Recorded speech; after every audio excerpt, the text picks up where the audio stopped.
if you're a mindfulness meditator, what you're doing is looking at the truth of your existence. You're looking at what feelings you have, what you see, what you hear, what you think, what you eat, how you feel, pain in your knee or headache or great or tired or and by contemplating all those things, you're learning the truth of your existence. That's what. And interestingly, even in like therapeutic situations, it helps people. Mindfulness-based stress reduction. Apparently, it works.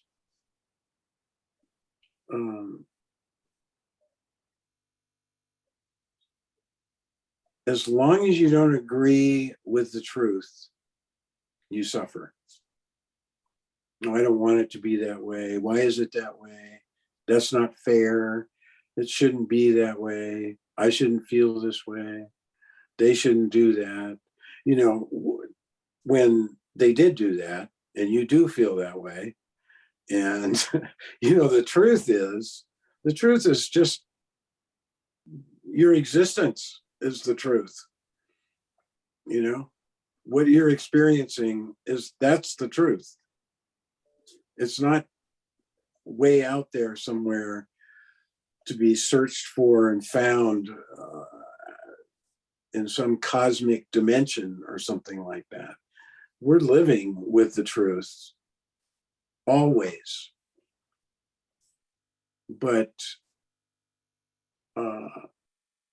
if you don't want to or you don't like it, then you're going to suffer. Because then, most people, just ordinary people in general, are trying to organize the world in a way that makes them feel better. They decorate their house, they get the right girlfriend or the right boyfriend, or they the right car, or take the perfect vacation, or go to the rock concert, or watch the film, or so all these things are people are trying to arrange them to make me feel good. But really all you have to do is arrange yourself, and then you feel good no matter what's going on in the world. And then if your girlfriend or boyfriend leaves you, oh wait, that altered my world that's making me feel good, or your car breaks down. Oh, my wonderful car that was making me so happy, now it's disappointing me.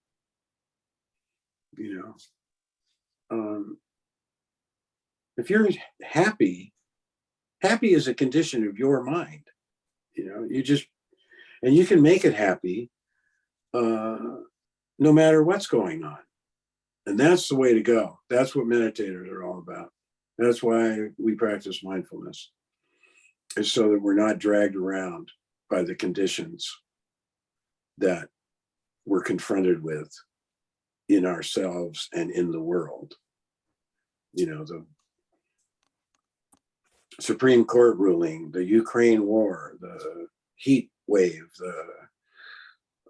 there's all kinds of things to trigger unhappy emotions and responses. But if they're just the truth, it is really hot, and yes, there is a war in Ukraine, and the Supreme Court did do that, or whatever, then you're free. The world isn't dictating how you're going to feel. And the world is trying to dictate how you're going to feel.